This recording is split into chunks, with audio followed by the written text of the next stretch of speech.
Assalamualaikum warahmatullahi wabarakatuh. Kalau Tuan pergi ke Batam, jangan lupa membeli ikan. Dari bunyi sambutan salam, nampaknya jamaah ini belum sarapan. Apa kabar Bapak Ibu semua? Salam sejahtera buat kita semua. Mudah-mudahan kita selalu sehat, bisa beraktivitas, dan selalu dalam rahmat dan kasih sayang Tuhan, insyaallah. Amin ya rabbal alamin.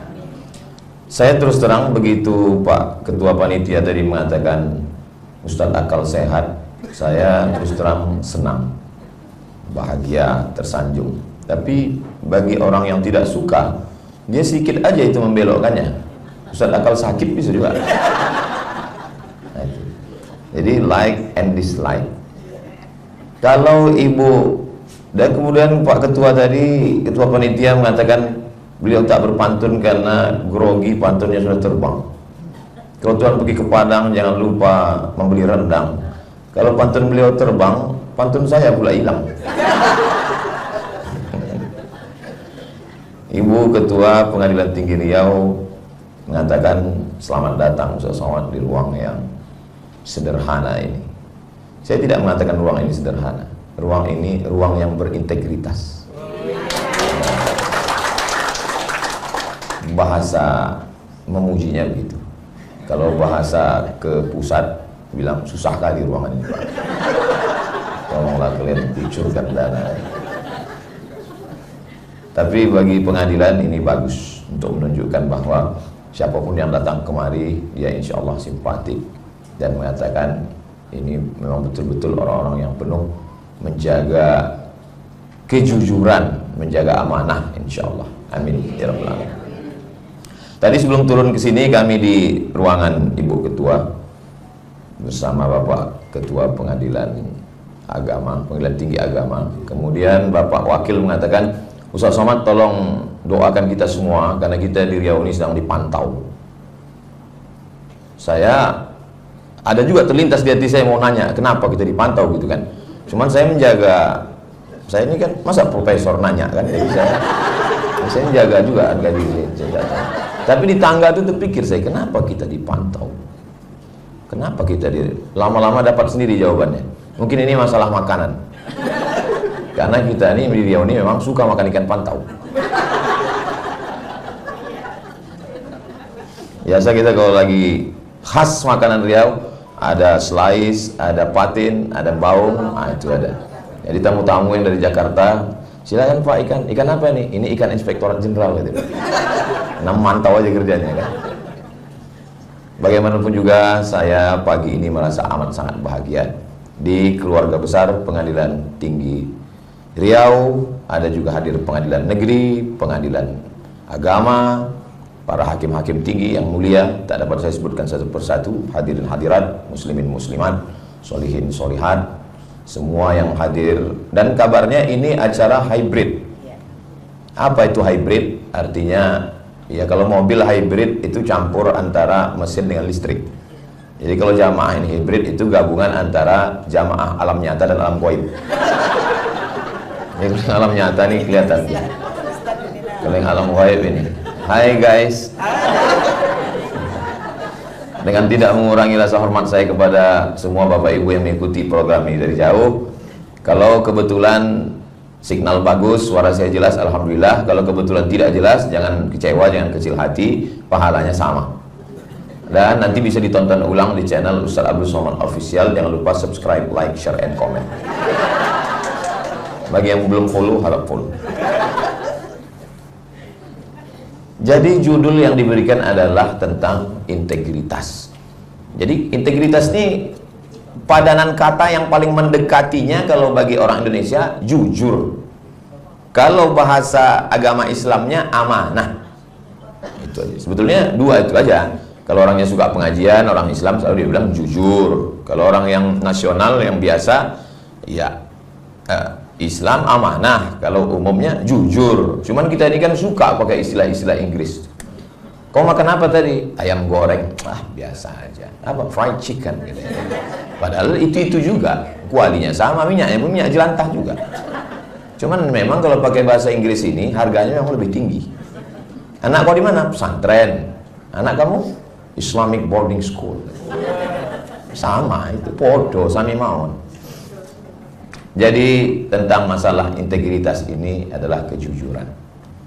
Saya selama pulang 2008 dari Maroko ke Pekanbaru sampai sekarang udah 2025. Lama hidup banyak dirasa, jauh berjalan banyak ditengok, lama jadi ustadz, macam-macam yang dilihat.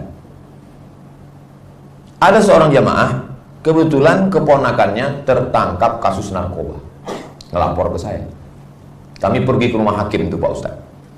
Terus mau kami tanya lah, tolonglah Pak Hakim, ini keponakan kami ini, kalau bisa dikurangi lah, kalau bisa diskon 50%, kalau tidak pun 25 pun nggak apa-apa. Nggak mau hakim itu nerima duit Pak Ustadz. Saya tidak mau memberi makan haram tuh anak istri saya. Terus karena dia tak mau duit, kami tengok anaknya suka kucing Anggora. Jadi rupanya orang mau ngasih ini, dia tengok dulu. Kalau dia tak suka duit, kucing. Tak suka kucing, perempuan. Nah, jadi kalau bapak, ibu, kalau bapak di rumah masih suka kucing, bersyukurlah.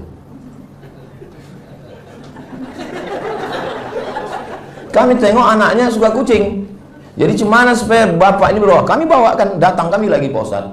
Kami bawakan kucing. Bapak itu pun tak mau nerima, dan anaknya dia bilang, jangan terima kucing. Jadi ternyata orang-orang berintegritas itu, jangan cerita integritas zaman Nabi, zaman sahabat. Iyalah, mereka memang orang-orang hebat. Maksudnya integritas yang real sekarang. Masih adakah orang berintegritas? Saya mengatakan masih ada. Cuman mereka ini memang udah hampir-hampir punah. Macam-macam dinosaurus lah mereka. Makhluk yang perlu dibudidayakan. Itu makanya judulnya di mana-mana integritas. Kantor-kantor pun selalu ada slogan, jangan korupsi karena kami selalu tertarik. Ini adalah wilayah bebas dari korupsi. Alhamdulillah, itu salah satu upaya untuk membangkitkan lagi semangat integritas. Saya sarapan pagi di Jalan Patimura, dekat Makam Pahlawan. Kami tengok kemarin Ustadz ke rumah sakit Arifin Ahmad. Iya, saya bilang. Menjenguk ada bapak. Iya, itu Pak Ustadz, kata jamaah yang sarapan pagi. Itu atasan kami dulu Pak Ustadz, di kantor gubernur. Kami pernah ke tempat dia membawakan duit 1 koper. Kami tahu anak bapak sedang kuliah di Australia. Ini Pak, duit, tolong loloskan proyek ini. Apa kata dia? Tutup koper kalian, bawa pulang. Saya tidak mau mengasih anak bini saya makan haram. Jadi bahwa orang-orang berintegritas nih masih ada.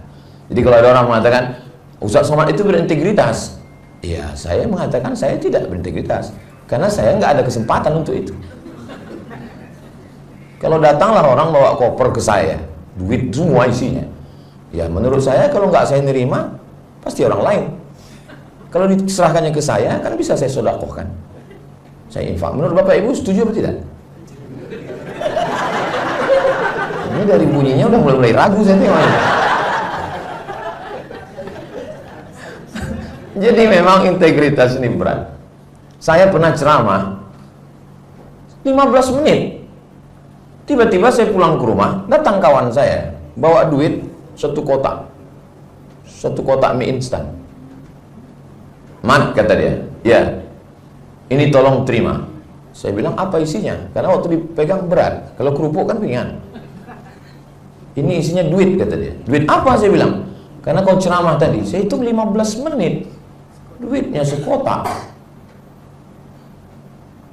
Antarkan ke panti asuhan belakang Koki Sunda, Jalan Sudirman, Fajar Harapan. Saya buat penyerahan, nanti kirimkan ke orang yang ngundang. Waktu itu saya masih menjaga integritas lagi. Sekarang ini udah agak berubah sedikit. Mana tahu ada yang mau ngasih, nanti kirimkan aja. Saya bilang, kasihkan. Jadi orang kalau sekali dia coba, kita mau, dia akan kasih lagi. Sekali kita temakan pancing ini, mata kail pancing ini kalau udah nyangkut dia di sini, dia akan kasih lagi. Tadi saya kemarin pakai mobil Navara, berdebu kena hujan, jarang dicuci, karena itu mobil ke hutan. Jadi saya nyetir sendiri. Kemudian datanglah bapak-bapak. Saya mau bicara 4 mata sama Ustaz. Saya bilang, jangan 4, 3 pun bisa. Apa masalahnya, saya bilang. Ini mobil Pak Ustadz ini sasisnya tidak stabil, ini goncang kalau di jalan, nanti kecelakaan begini. Mobil yang paling bagus itu Pak Ustadz, kalau dia di jalan nggak goyang kita di dalam, kata dia. Maksud Bapak, tolong fotokan KTP Ustadz. Saya kirim. Berapa hari setelah itu, mobil dari Jakarta sudah menyeberang Merak Bakauheni. Untuk siapa, saya bilang? Untuk Ustadz. Bergetar juga jantung saya dengan mobil baru. Saya bilang, saya ini rumah saya kecil, garasi tak muat, mobil saya ada. Untuk apa mobil banyak-banyak? Kalau Bapak kasihkan mobil ini ke saya akan tetap menyerahkannya ke panti asuhan. Jadi daripada Bapak nanti kecewa, saya kasih tahu sekarang. Kalau Bapak kasih ke saya, jangan salahkan, nanti saya serahkan ke panti asuhan Fajar Harapan. Dan itu tak berapa lama, agak-agak 5 menit setelah itu dikirimnya. Mobil udah balik lagi ke Jakarta, Pak Ustaz. Jadi masalah integritas ini jangan pernah mau menerima sekali. Asal diterima sekali, dia akan terus berdatangan dan kita akan menjadi lembu cucu hidung. Lembu itu tidak diikat lehernya. Lembu itu dicucuk hidungnya. Kalau kambing lehernya diikat. Kenapa? Karena tenaga kambing tak kuat. Tapi kalau manusia, kalau lembu, kalau kerbau, hidungnya dicucuk. Cucuk hidungnya, karena kalau udah ditarik hidungnya, dia pasti ngikut. Makanya ada istilah kalau laki terlalu takut sama bini, disebut dengan laki lembu cucuk hidung. Itu kan mencucuk hidung itu kayak besi. Kayak besi. Besi pencucuknya itu, yang berlumuran darah itu, yang udah kering, diambil, disiram itu pakai air, masukkan ke kopi suami. Kalau suami itu mau patuh, ibu kalau mau patuh suami. Itu cara. Cari, ini sebetulnya pembicaraan untuk kita aja sebetulnya. Orang ini tak perlu lah ikutkan. Mana tahu ada suami ibu yang apa gitu cara. Diambil alat pencucuk itu, disiramkan, diminum kopi. Tapi ada bacaan-bacaannya. Untuk yang lebih khusus nanti kita lakukan. Insya Allah sesudah itu patuh. Abang jangan pergi touring. Iya. Jangan mancing. Iya deh. Semua gaji sini. Iya deh. Kalau ada suami ibu yang model begini, mati, itu tidak kena azab kubur. Karena pas mau diazab malaikat, kata malaikat satu lagi, yang ini nggak usah kita azab. Kenapa? Udah azab kali di dunia.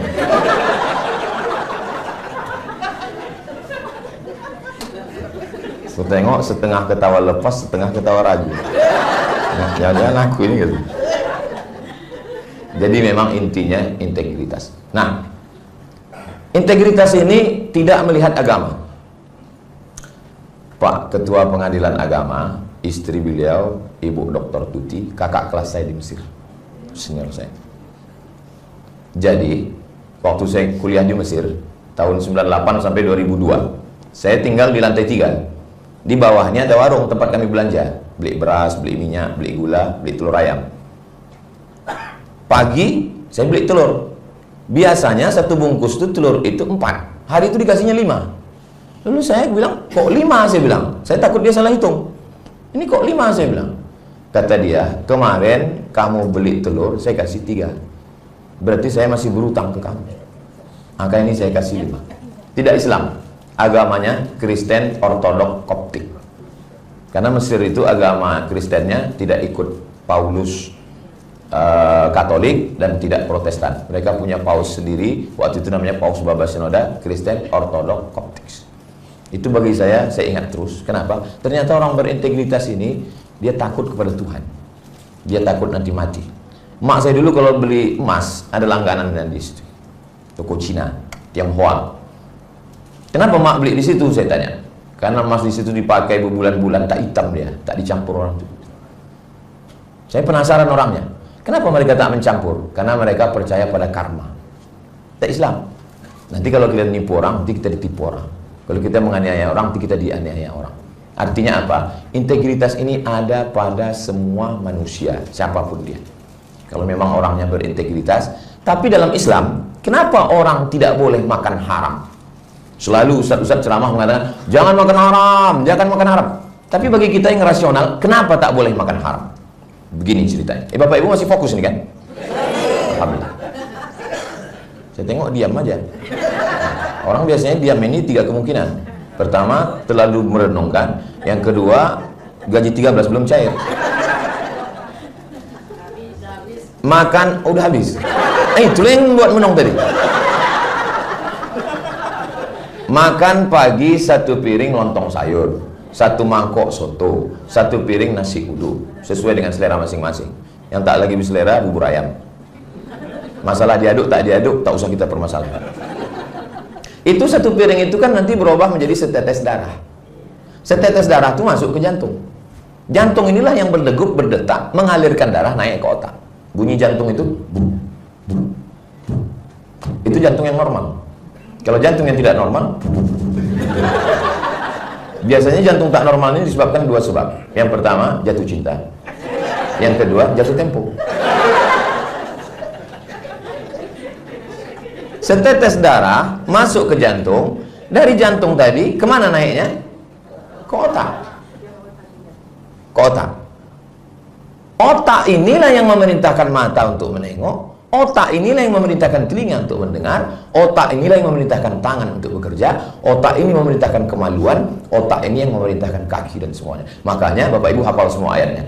Nasiyatin, kazibatin, khati'ah. Nasiyatin, ubun-ubun, otak bagian depan.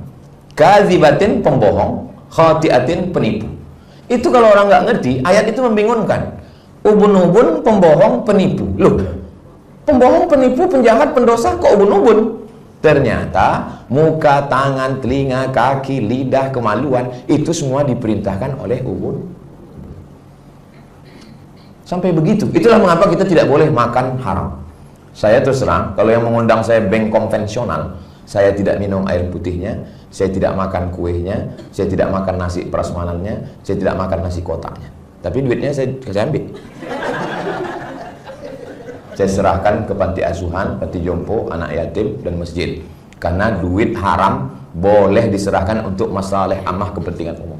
Tapi kalau Bapak Ibu ada duit haram, mau serahkan ke masjid kemana, serahkan aja. Yang pula, begini Pak Ustadz, ada beberapa duit haram yang mau kami serahkan. Kasihkan aja gitu. Barulah saya paham. Maka jangan bawa duit haram ke rumah.